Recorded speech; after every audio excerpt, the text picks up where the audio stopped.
We left off yesterday, Shmuel had said that Amavka Abdi Yotzel Cherus. Therefore, the Gemara had said that Shmuel, the Pasuk where Yecheskel had cried out to Hashem why this man died,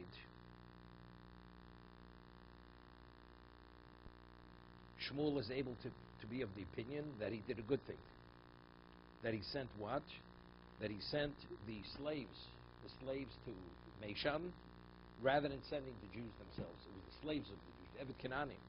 So the Gemara asks, so why does Shmuel say that? Why is Veschanan illegitimate? Because the Kohanim married women that were not appropriate for them. So it says, but if Shmuel had held that he sent the slaves there, it's because he has slaves. That's the reason. That's the problem. Shmuel says, no, because the slaves he sent to Veschanan, it's what? They were free, they were emancipated immediately.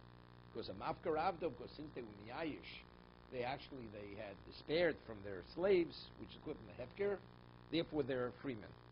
So I saw a question which is asked, there's a commentator on Dushan, the Makna asks, now, we're saying they were illegitimate. What were the legitimacy of Veschanan? Shmuel said, because the Kohanim weren't careful, they married divorced women. Therefore, their children are chalolim.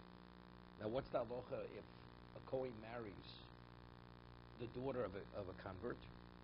Also, it's illegitimate. So if that's the case, daughter of a convert. If you have, daughter is not so what? A Kohen's not permitted to marry the daughter of a convert. If they're both converts. Well, we'll see. If the mother's a convert, it's only if that's what he answers. If the father is a convert and the mother is not a convert, the Kohen's permitted to marry the daughter. But if the mother's a convert or they're both converts, the Kohen's not permitted to marry the daughter. The daughter is considered the equivalent of a chalol. Not permitted to marry. So he asked the question. It continues. As long as you have one time the mother was an original Jew, then the defect is expelled. Right. So this convert woman who is convert as No. If it repeats itself, if the pedigree is straight conversion, the straight line of only converts, the Kohen cannot marry you. I'm talking about the next generation.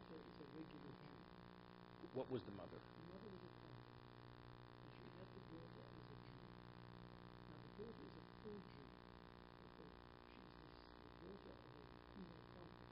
Now what about the child of that daughter, the grandchild? And that grandchild I would think not. No. That's what I'm saying. It's a convert straight. The maternal line of all converts, the children,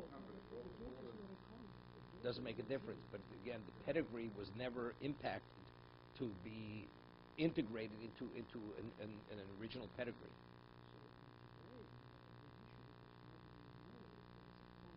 No, because you say most situations are they're not. You don't have to suspect it. You don't have to suspect it.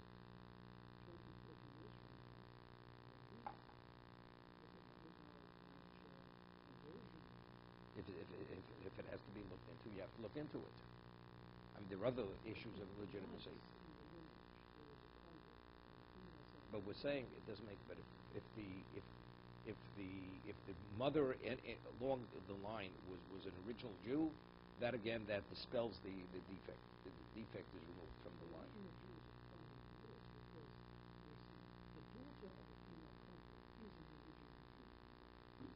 I understand. I'm talking pedigree-wise. Pedigree. It's the lineage is an original lineage. Okay. I'll give you an example. We're going to have on the next page, a ger is permitted to marry a mamzer. What about a ger, a couple converts, they have a child. So the child's born after they converted. Could that child marry a mamzer? The child can marry a mamzer. That's a ger. That's a ger. Of course, the Gemara is going to say, of course, it says, Kal ger meaning Kal.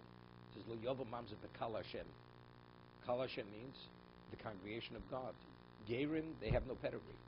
They don't have pedigree of the Jew. So it's not called Kal. So we'll get to the Gemara on the next page.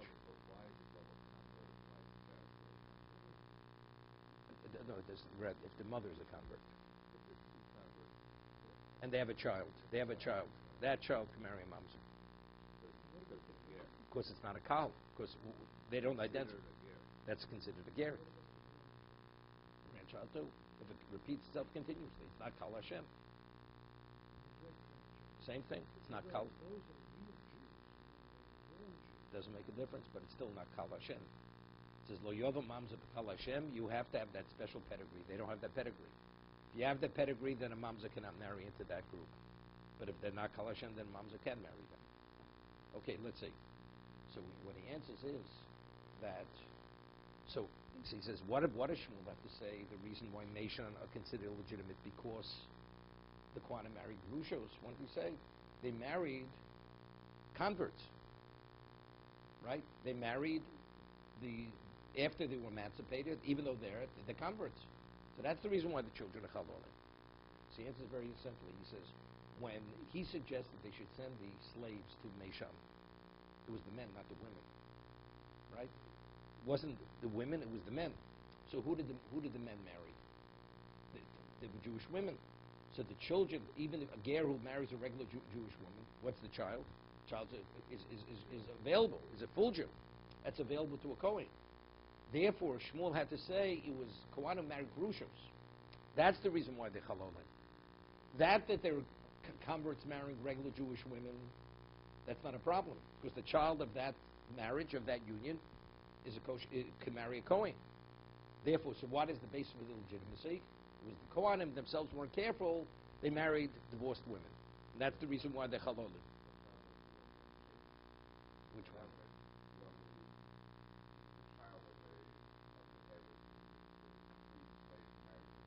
Regular Jewish women? Yes, they're considered. That's called kal. That's called the kosher Jew. Even though Shevet's based, it's called kal. That's considered a full Jew.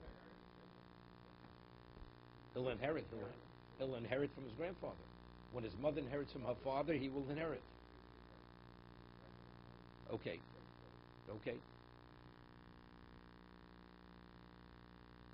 Omer Rav Yehuda Shmuel, Zudiv Reb Meir.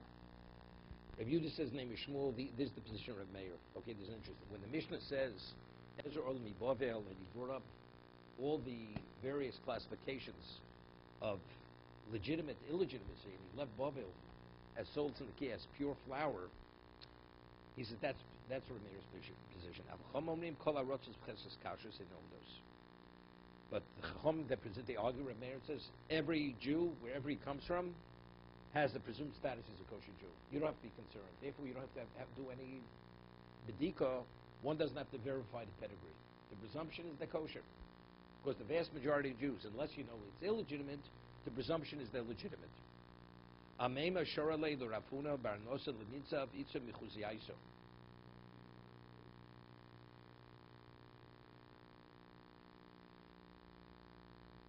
There's no reason. There's no reason to check. Okay, I'll give you an example. There's an expression called hechelo chazino mansukino. If there's no reason to suspect, there's no reason to check. Understand?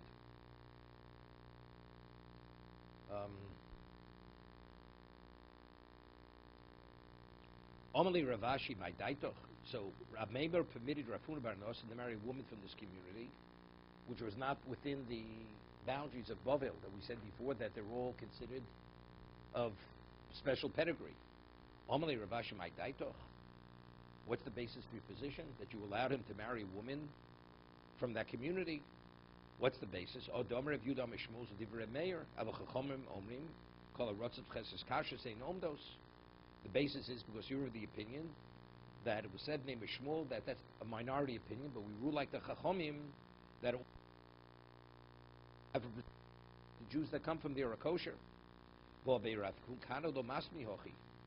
in the base measure of Kano, that's not their text. That text doesn't read as you're quoting the text. Ubei Rav Pablo Masni Hochi, in the base measure of Pablo, that way. Ubei Rav Zvid Lo Masni Hochi, meaning that Chachomim concur that Bavel is the soles, everything else is Isa, meaning it has to be checked. It's not simple. So how did you allow your student to marry one from this community without checking? We rule according to our Masorah Our tradition is the Chachamim agree with Reb Meir. I thought Ezra took the genealogically unfitted Torah with regards to Israel, so that they can monitor who marries who. No, but we still said that other Arotzos, that Eretz Yisrael is Esau to Bovil. Right, so it's Right. all mixed up. It's still, it's not as serious, but it has to be checked. So why would the Chachamim No, which means no. He says that's Reb Meir's opinion. That's Reb Meir's opinion. that what? That you have to check. The Chumza you don't have to check. Okay, why would the Chachamim say you don't have to check? Because the Cheskes Kashas, the vast majority of Jews are kosher Jews. There's no reason to check. Even though that was the reason Ezra thought that. No, there were serious problems. If Ezra wouldn't have brought them up, there would have been serious problems. Right? Because having these groups of illegitimate, with nobody monitoring what's going on, ultimately they would all intermarry. Okay? But the vast majority of Jews in most communities are kosher Jews. Nevertheless, Rabbi Meir, he ignored what they said. Although in all these various yeshivas they had studied, their text had read that everybody agrees that they're considered Esau, which means it has to be checked. He did not listen. Because his tradition came from Zid and Nerdo, that what? That all our rotzos are ksheros. Jews, and that's the way it's ruled in Shulchan Aruch. A Jew, wherever he may be, unless there's reason to be concerned that there's a question of illegitimacy, you don't have to check. Don't have to check.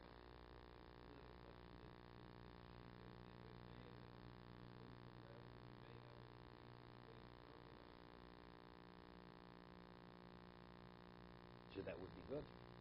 That would be good. Maybe.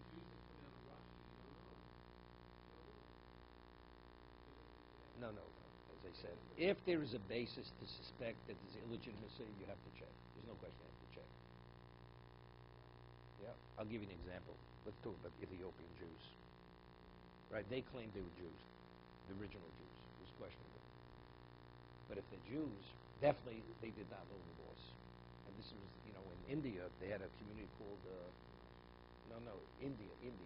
India. They were called B'nai Avram. B'nai Israel they were called. And they were Jews, but they were ignorant of the laws. So over the years, they would divorce, but they didn't write the proper gittin. There's certain things went on. So if that's the case, there were certain communities that would not marry them, because there was illegitimacy within that community. And it was clear, there were problems. Until today, people come from that community, people would not marry from that community. So that was a known fact. It was a known fact. But if a Jew comes and say, you never know.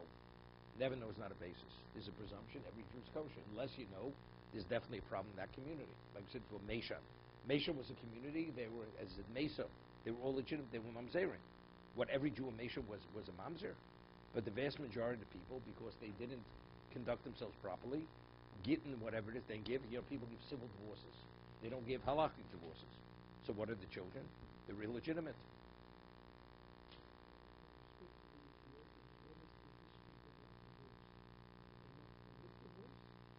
No. It's the same problem. They're better off being non-Jews and convert, because illegitimacy has no relevance if you're not a Jew. If you're a Jew and you don't do things right, then mamzerim. That's only if they were Jewish. If they were Jewish. But if they were never Jewish, even though they believed they were Jewish, they're not Jewish. So illegitimacy has no relevance there. Ramosha Feinstein held that they were not Jewish. That was his based on his understanding that they're not Jewish.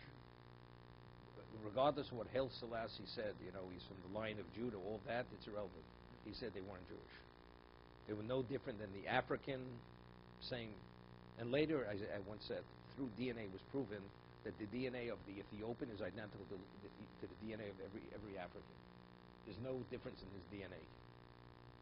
So that they believed, they believed. It's irrelevant what they believe. They're better off. Much better off. Because now they're considered Gerim, and if they're Gerim, they can marry every Jew except for a Kohen. They're better off. When they come to Israel, they're all The Rabbanut ruled Giru L'chumra. They have to convert again, but it's L'chumra. They didn't say because, it's an insult.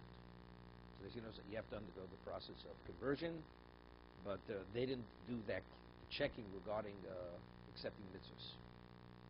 Of course, if it's a first-time conversion, you have to have Kabbalah's mitzvahs. And if they don't accept mitzvahs properly, they're not going to convert them. But since over here it's Giru L'Chumra, they were more lenient on that. For Moshe, they were not Gera. Definitely not Gera. It's not putting words. It's a question of what the Masorah was. What's the Masorah? Rab Meir held the Masorah was the Chachamim never were of the opinion that the Arotzos were Isa. You have a right to rely on what? On Rov. We're not saying a locale which clearly Meishon with a majority or 99% were Mamzerim, the Mamzerim. You can't argue with fact. Right? That's fact. The Mamzerim. Then you have to check. Then that community do have to check. Tanur Rabbanan. Mamzeri in the senior term lo said lovo de Rabbi Yossi. Rabbi Yossi is of the opinion that when Mashiach comes, people of Mamzeri in the illegitimacy, they will be purified of that illegitimacy. That's Rabbi Yossi. Rabbi Meir Omer ain't Torah. They will not be. Meaning, whoever we had earlier, an illegitimate person who intermingled in the community, Elio will not reveal him. That's Kavan Shnitnu. Since they intermingled, they will remain. But a person who's clearly illegitimate, when Elio comes, he's going to remain illegitimate. That's Rabbi Meir. Omla Rabbi Yossi Far Nemar. How could you say they're not going to be purified from their legitimacy? There's a pasuk. Zerakti aleichem mayim torim utahartim. I will sprinkle on them pure water, and they will be purified. Meaning, purified means even of legitimacy. Omala Reb Meir, it says mikol tumosechem, or mikol gilulechem, v'lo min hamazeres. It says they were purified from their impurities and from their idolatry, but not from illegitimacy. Right? The pasuk says explicitly mikol tumosechem, mikol gilulechem. Omla Reb Yossi. Omal, that's Tuma means Tuma. Tuma means impurity. It does not mean pedigree.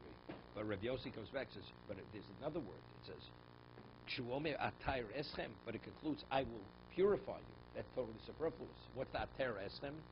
So evidently atayr eschem comes to tell me that even from illegitimacy, even that they will be purified. It's not only spiritual impurity, it's not only idolatry, but it's even literal illegitimacy that can be purified. That's Rabbi Yossi. Haviyom atmin mamzeres.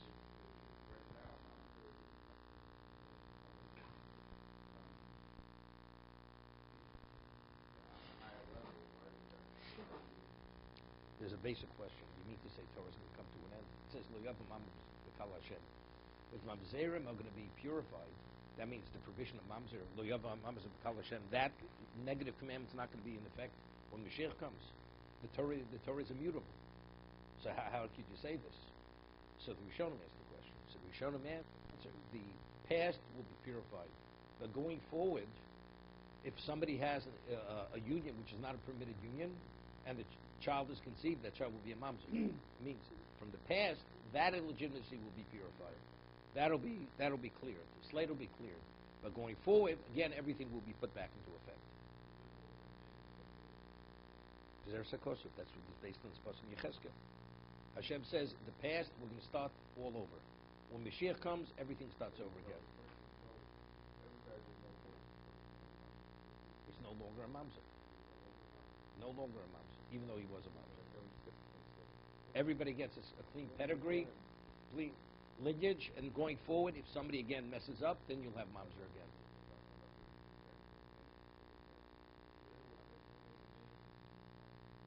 Doesn't answer those words. Atar eschem, it seems that's superfluous. Somewhere says, Bishlam of the Rebbe Hainu Dechsiv, Vayoshav Mamzer Bashdod. That the Mamzer, and this is speaking at the end of time, the Mamzer will be in Ashdod. I mean, how could you have a Mamzer in Ashdod? There's no Mamzerim. Elo the Rabbi Yossi Mai Vayoshav Mamzer Bashdod. How does he reconcile the pasuk? Rabbi Yossi, there's no Mamzer Losad Lovo. So it says, "Can targum Rabbi Yosef."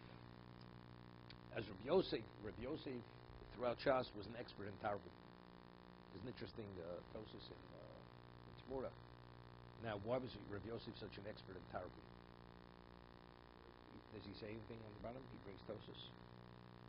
Rav Yosef was blind. The Gemara says at the end of Psochim, another place, he was a Sagi no Rav Yosef. Now the Gemara says in Tamura that it's the written Torah, you're not permitted to quote from memory. But there's Machlok Shisham, what does that mean? Does that mean only when you want to be Yotzei? Meaning, if you want to be, I want to be Motzi, when, let's say, parshas Zohar, right? You're not permitted to say it from memory. But when you read the Torah, to be Yotzei, you're not permitted to read it from memory. It has to be read from the text. What if I'm just quoting information, right? Citing a source. Many Rishonim say you could cite the source even from memory. It doesn't have to be read from the text. Okay? Tosafos' position is not this way. That even to cite a source, it has to be read from the text. And because of that, Rav Yosef being blind, so he could never read from the text. So therefore, the whole Torah, he actually was interpreted in Aramaic. Whenever he would quote it, he would always quote it in Aramaic.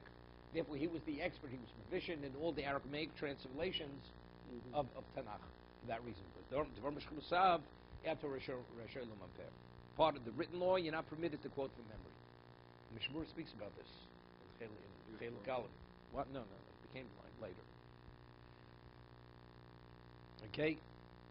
Rav Yosef, Yasun Beis Yisrael Ruchzin Bareum. The Beis Yisrael will sit secure in their land. Davu Damu Bal Linchron. That even though originally they were considered like outcasts, so Mamzer doesn't mean Mamzer. Mamzer means that initially we were considered like second class.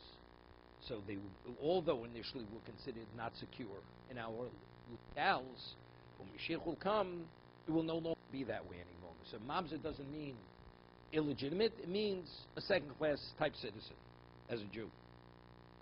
Rav Yudah Shmuel, Halakha Rav Yossi.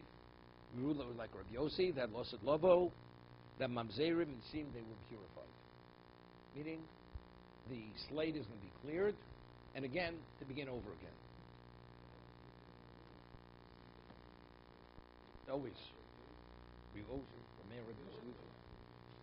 yeah, but over here it's like, because it's such an extreme level of psaki. You know what it means to say mamzerim? They're not going to be mamzerim lost lovo. I mean, we're talking about it's a blemish, which there's no way to escape this blemish. Yet he's telling me a chidush. I mean, this is like an exceptional chidush. According to the person, he's a legitimate Jew. But I'll give you an example. We say Yochad B'Rab Malacha Karabi, correct? Well, so why Rabbi Yudah Nasi? Why did he write Mishnayos anonymously?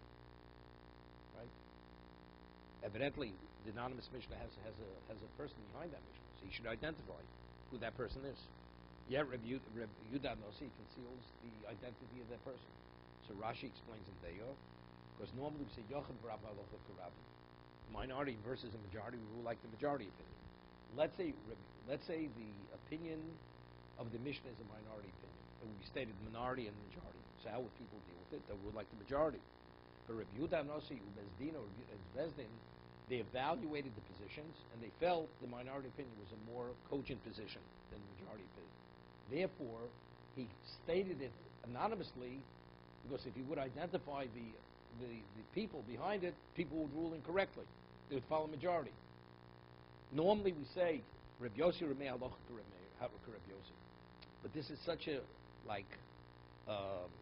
earth-moving position. Illegitimacy should be cleared, should be legitimized, something beyond. Nevertheless, we rule like Reb Yossi.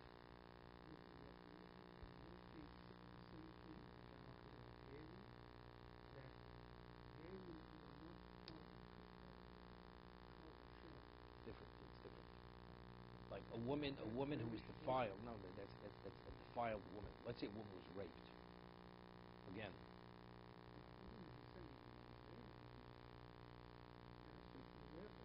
Maybe. No. See, a ger is not a regular Jew. Here with the Jews, he has a pedigree, but there's no legitimacy in the pedigree. I thought you guessed. Let's say a woman was raped. A married woman was raped. No, maybe yes.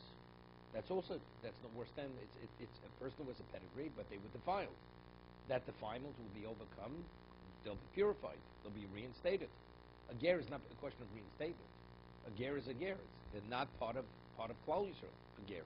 They're Jewish, but they're not part of the tribes.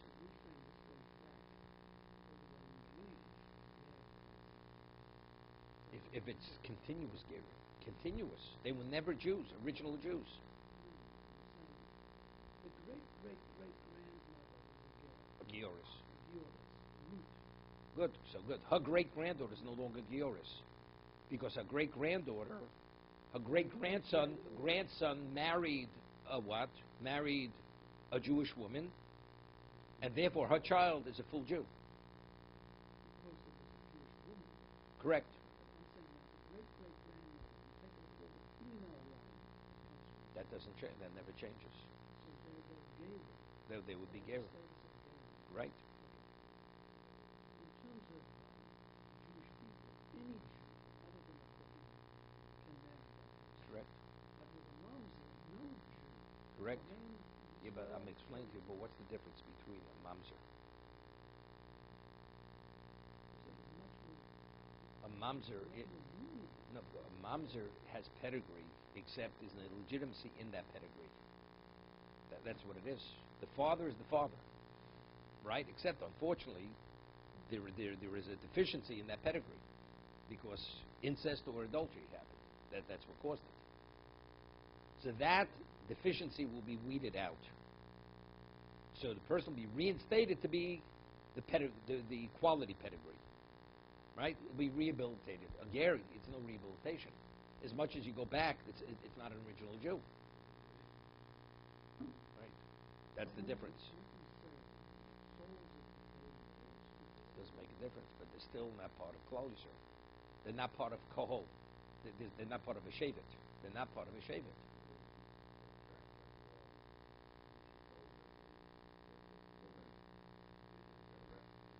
So you don't have to suspect it. Okay. 1 second.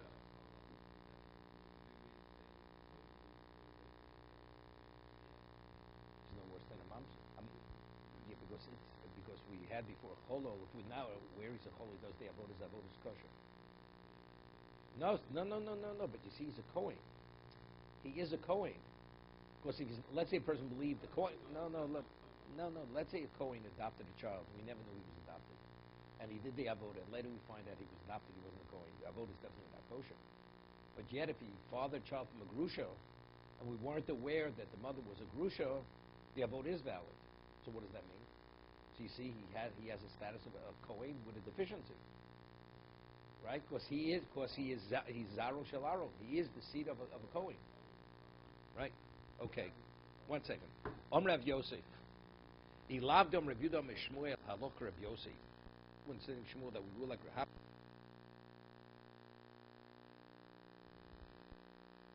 If Elio would come, he would take out illegitimate people. He'd have to actually weed them out to separate them. But since Rav Yossi says that all illegitimacy will be purged, will be purified, it's not necessary. Ton Rabbanon. No, he's telling us the profoundness of this position. Can you imagine what kind of problems we'd have? We'd have tremendous problems.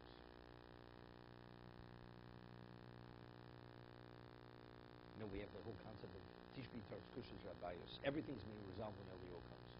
Right now, Klauso's a mess. He'll resolve the mess. So that means he's going to expose all the illegitimacy. The answer is no, he's not going to expose any illegitimacy. Because of Yossi's position, everything's going to remain tranquil. Otherwise, there will be tremendous upheavals in Jewish communities. Because Rabbi Yossi will not be those upheavals. No, we rule because we rule like Rabbi Yossi. Elio is bound to the psak. Right, bound to the psak. Torah bon a ger no se mamzeres. Okay, and that's what we rule. A ger is permitted to marry a mamzeres. Divrei Rabbi Yossi. We had this at the beginning of the paragraph. Rabbi Yehuda omer ger lo yisa mamzeres. Rabbi Yehuda's position is a ger is not permitted to marry mamzeres. We rule like Rabbi Yossi. That a ger, a convert, is permitted to marry mamzeres. So we have a ger who can marry a kohenes. A ger, a convert, can marry the daughter of a kohen, a Levi in Yisrael. That same ger can marry an illegitimate woman. Okay? Echad ger, echad eved meshuchra. Whether it's a convert or an emancipated slave, which is also a convert. The cholo. A cholo, that's the product of an a child that a Kohen was not permitted to marry the woman. Mutar b'kohenes. All the prohibitions of Kohen, that's only for the male, not for the female. The female Kohen can marry all the illegitimacy within the context of Kuna. She's permitted to marry a cholo. Mutar b'kohenes. My time to Rabbi Yossi. What does Rabbi Yossi say? A mamzer is permitted, a ger is permitted to marry a mamzer, and Rabbi Yossi says no. Chamisha kol iksiv. The Torah writes the word kol 5 times, which is considered superfluous. So Rashi explains over here. If you take a look in Rashi, Gabi Asoris Psula Yuchsin, regarding all the illegitimacy, regarding pedigree, it says Lo Yova Mamzer Kal Hashem, which is the most famous. Lo Yovo Lo Bekal. Lo Yovo Amoni Umovi Bekal Hashem. Okay, the male Ammonite Movi is not permitted. Lo Yovo Lohem Bekal. Now it says by the Mitzri and Adomi, Dor Shlishi Yovo Lohem Bekal Hashem. Mitzri Adomi Kal Gabi Psuadaka. Psuadaka, the person has a certain physical issue. His male organ has been damaged. Lo Choshiv Lavim Psula Yuchsin, because Psuadaka is not a deficiency in his pedigree. He has a physical issue. Right? He's not permitted. It's not so simple, this whole idea. Suadaka. Suadaka. Suadaka literally means that his male organ is damaged. Damaged. He had some kind of accident. Right? So even if he's married to a woman, he has to divorce her. He's not permitted to do that. It says, Lo Yovo Suadaka B'Kal Hashem. It's not a pedigree issue. Okay? He's not permitted. Could happen later, could happen initially. Person has an accident. Person goes on the battlefront and he has an accident. He can't continue with his wife. He's not permitted to be with her. Loyovo Sudak is not permitted. So there's a whole discussion, halachic discussion, that again, that a person who has to have there's different ways to do. First, people have fertility issues, and they have to do certain surgeries, or they tamper with the reproductive organs, or different things. So people could have cancer. A person has to have his testicles removed. Right? Cancer, these issues, it's not simple. Afterwards, well, what's the status? If you return prostate cancer, they have to remove the prostate. So the way they do it today, it's not from, but the way they did it years ago, it wasn't simple. They actually had to do a lot of damage was done to the reproductive organs, and it was a question what exactly was the status of that person.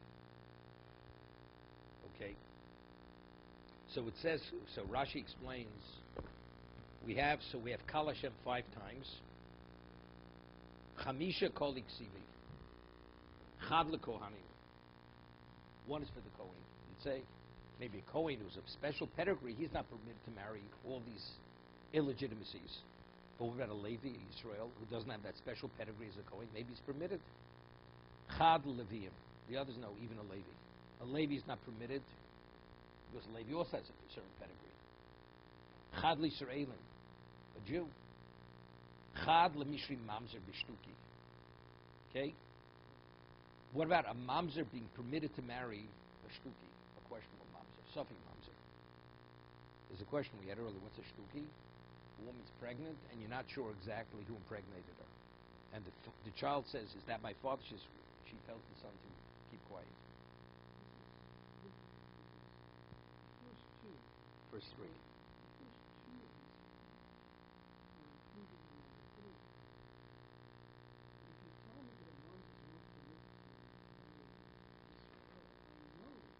Yeah, but I only know Yisrael because I have a third. Otherwise, I'd attribute it to Kohen and Levi. It doesn't say Yisrael in the pasuk. Torah doesn't say Yisrael. If I have one, I'd say, who does the Torah prohibit this to? To the one with the highest level of pedigree, which is the Kohen. If I have 2, Lo Yovo, that's the second level of pedigree. I have a third now, which is superfluous, to tell me the third level of pedigree. But if I only have two, it doesn't say in the pasuk Yisrael explicitly. It doesn't say that. Now, what about a mamzer marrying a shtuki? Now, normally, this is the famous argument. The Rambam and all the other Rishonim, the famous Rambam's position is Savi D'Oraisa L'Kula. Right? Rambam is of the opinion that if you have a suffix regarding a Torah law, you deal with it leniently. All the other Rishonim, they're of the position Savi D'Oraisa L'Chumra. On the Torah level, you have to deal with it stringently. What is the basis for the Rambam? The basis of Rambam is this Gemara over here. The halacha is if you have a suffix mamzer is permitted to marry a full Jew and is permitted to marry a mamzer. A mamzeres. Why? If Savi D'Oraisa L'Chumra, he should be not permitted to marry either. Not the mamzer and not the kosher Jew. He may be a mamzer, he may not be a mamzer.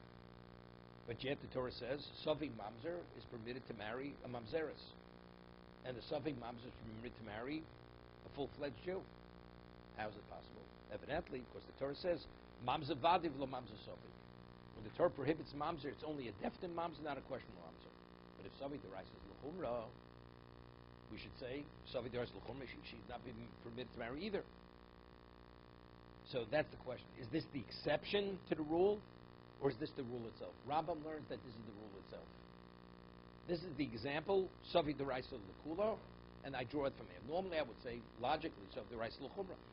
But if the Torah now tells me Savi mamzer is permitted, that tells me that despite the fact that it's a Torah question, you have a right to deal with it leniently. That's Rambam's position. So what are we going to learn by Drabanan? By D'Oraisa? It's l'chumra midrabanan. Savi D'Oraisa l'kula, l'chumra midrabanan. On a rabbinic level, we're stringent. The other Rishonim say no. Savi D'Oraisa is l'chumra. L'chumra. It's a whole discussion. This is the exception.